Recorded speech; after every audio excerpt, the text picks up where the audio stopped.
તમારો કર્મ કઈ પ્રભાવ જગતમાં થશે. ખાલી એટલી વાત છે.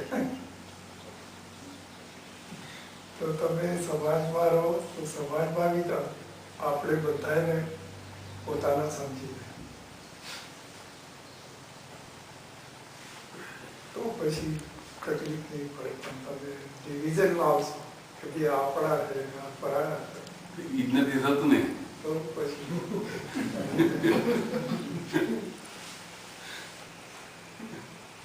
એનું કારણ આસક્તિ છે. એટલે જ કહું છું કે ઉંમરનો વાત ફરક નહીં એમ. હા, ઉંમર ઘણાને તો ઉંમર થાય છે ને તો બી સમજ નથી. લગભગ લોકો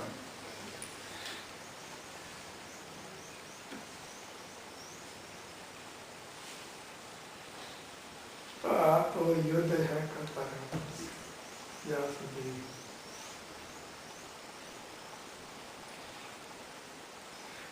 તો આજે આપણા તરફના જે કઈ પ્રયત્ન છે ને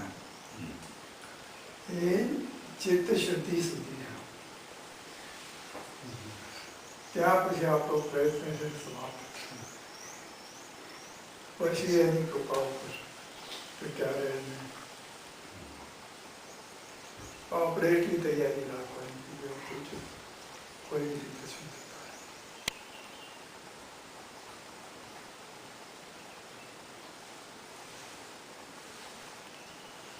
તો બધી માથાકૂટ ચિત્ત શુદ્ધિ માટે જ છે. બાકી તો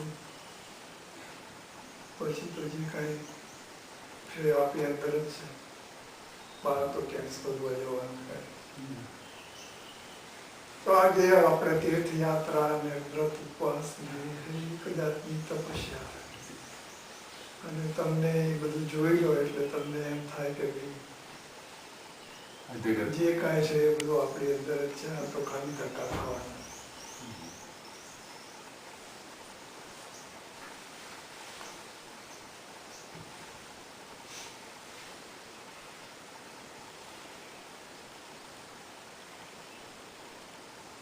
અત્યારે તો મંદિરમાં જાઓ તો લાંબી લાઈનમાં ઉભા રહો. તમે શ્રદ્ધા પેદા કરવા માટે થઈને મંદિરોના યાત્રાએ જતા હોય અને તમે અશ્રદ્ધા લઈને પાછા આવો કે ભાઈ પંડ્યા લૂંટી લીધો ફલાણા આવી વ્યવસ્થા નહોતી હોટલોમાં અને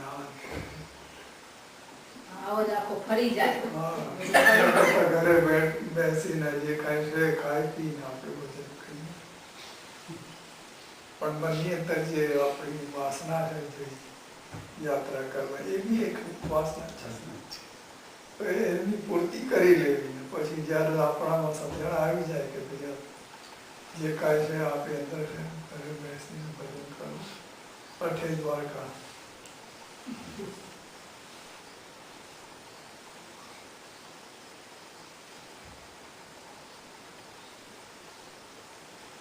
મન ચંગા તો કથરોટી ઘરમાં કાશી, ઘરમાં મથુરા, ઘરમાં ગોકુળ યુગામથી જાઓ તીર્થધામ.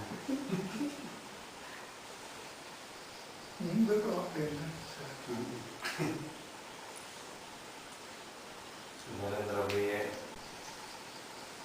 કે તમે ઘણા બધી જગ્યાએ જે યાત્રાએ લઈ જાઓ. મારા બાપુજી સતત કહેતા કે આ જે છે ને આ એ બધું છે.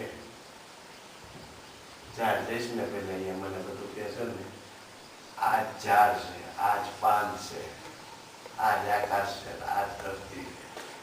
મારે ક્યાંય જવું નથી. અહીં જે મારે થાય કરવું નથી. પછી મારે ક્યાંય નથી જવું.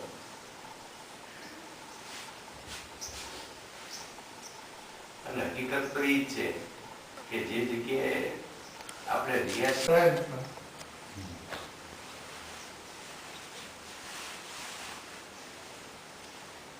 તો બંને પતિ પત્ની એ પેલા છોકરીને જમાય.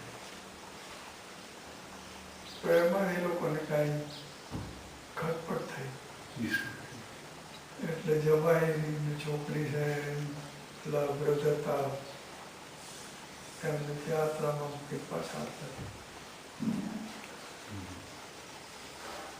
એ આસન પર આવ્યા છે બધી વાત તો ગુરુજી વગેરે तो कैसे आदमी हो अपने सास ससुर को वही छोड़ के आ गए ये संभव है। जब तक तुम्हारा व्यवहार शुद्ध नहीं होगा तब तक परमात्मा शुद्धि कैसे करोगे? पहले अपने व्यवहार को शुद्ध या उनको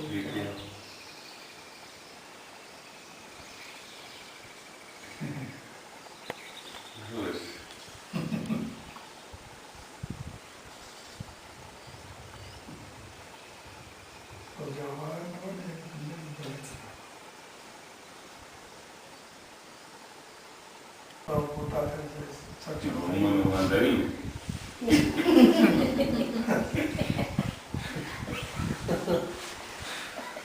ગુરુજી છોકરા મોટા થાય ને તમે બધાને જોવો ને પછી એમના છોકરાને મોટા કરવા લાગી જાય તો ભાઈ ટાઈમ જ ક્યાં મળે? ये जगत है खबर है कि आपको कोई शय नहीं और પોતાના સામે हो तो ना वो एक विषय हमारे पर ध्यान देવું પડશે એટલે છોકરાને કેવી રીતે સંભાળશે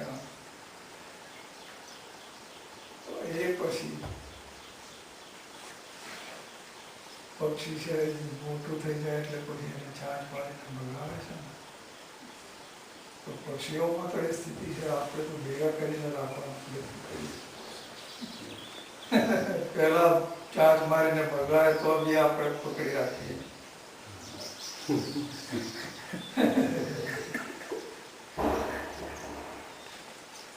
ગુરુજી મને તો એટલે બીક લાગી જાય મને એમ થાય કે મને ત્યાં જેટલો ટાઈમ મળે ને એટલે કરી લેવાનો. મને કે મને તો ગુરુજી છે ને જ્યાં જાય ને ત્યાં જાવું છે કાલ રાતે મને ગુરુજી નહીં તો આપણે એમ સમજવાનું ગુરુજી આપણે સાથે જ છે ત્યાં જઈએ ત્યાં ખાલી એક ભાવને ચેન્જ કરવાનો ભાઈ શરીર છે આજે છે ને કાલે નથી ગમે એમ હોય તમારું હોય કે મારું હોય પેલો એ મત તો થોડોક ગુરુજી ઉપર જતા રહ્યા તો હવે આપણે જઈએ કહેતી હતી સ્વામીજી બોલતી હતી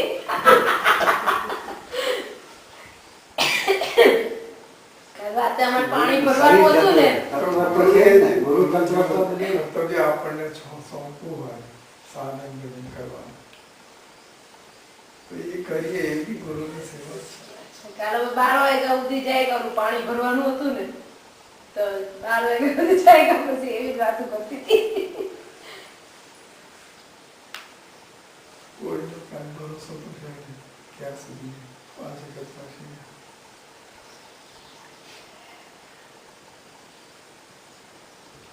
અમને તો એવું નથી લાગતું કે ગુરુજી જતા રહ્યા નહીં ગુરુજી એવું ન થાય પણ એમ થાય કે અત્યારે મારી પાસે એવો ટાઈમ છે કે મને જેટલું એમની પાસેથી પ્રાપ્ત થાય ને એટલું હું લઈ લઉં. ને એ તો બરાબર છે એમાં તો કાંઈ ખોટું નથી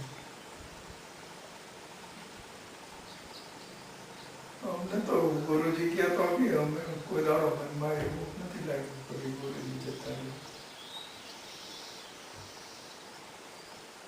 તો તમે એની પ્રેઝન્સ તમારી અંદર ફીલ કરતા તો પછી અગર એના શરીરને તમે પકડી રાખો ને એમાં આસક્તિ રાખો તો કરતી પણ જે તત્વ છે એ તો આપણી અંદર છે.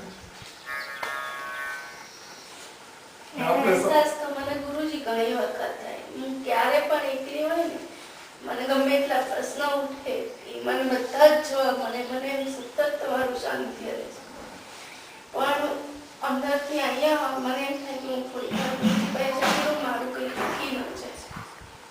એ તો બરાબર.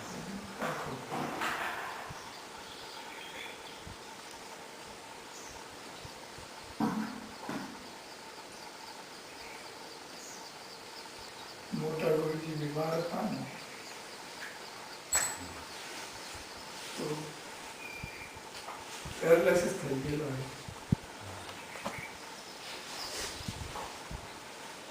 એક વ્યક્તિ આવ્યો કે ગુરુજી કીધું कि भैया तो पता नहीं कब भगवान बुला ले तो नहीं महाराज आप तो आप चले गए तो फिर हम आपके दर्शन कैसे करें? आपको तो अभी बहुत दूर रहना है, तो आपके बगैर हम क्या करेंगे? तो मोटा मोटी के लिए आंखें बंद करो, चुप रहो, निकट तो दर्शन करने માટે શરીર છે, શરીર તો ના વાત નથી, પણ જે હૃદયમાં ગુરુ તત્વ બેઠેલું છે, આપણે જ્યાં સુધી છીએ ત્યાં સુધી ઇવન આપણે શરીર છોડીને જઈશું તો બી આપણી સાથે રહેવાનું.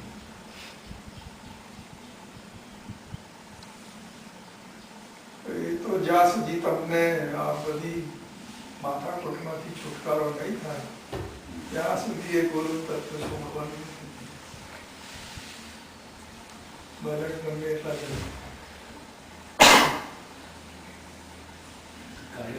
તમે જે વાત કરી હતી કે પોટલા છોડવાની, એ ક્યાં છોડવાનું?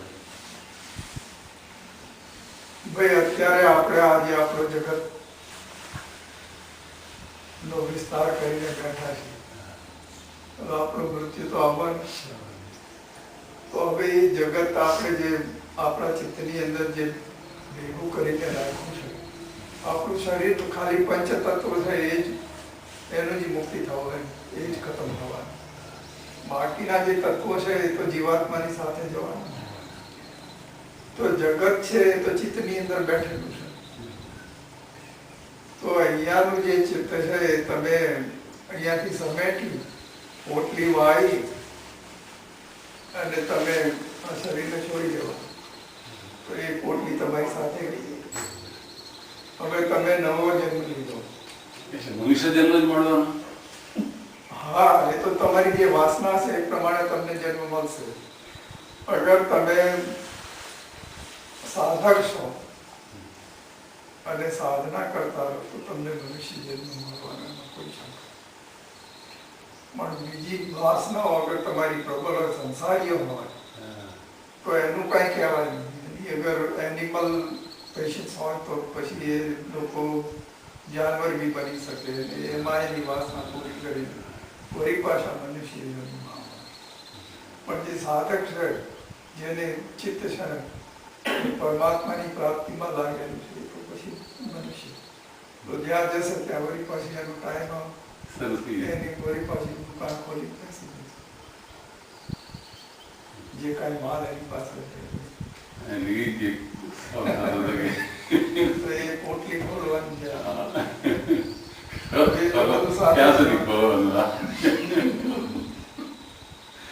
તો જ્યાં સુધી સ્ટોક છે વેચવાનો એ તમારો ખતમ ન થાય, દુકાન ખાલી ન થાય ત્યાં સુધી.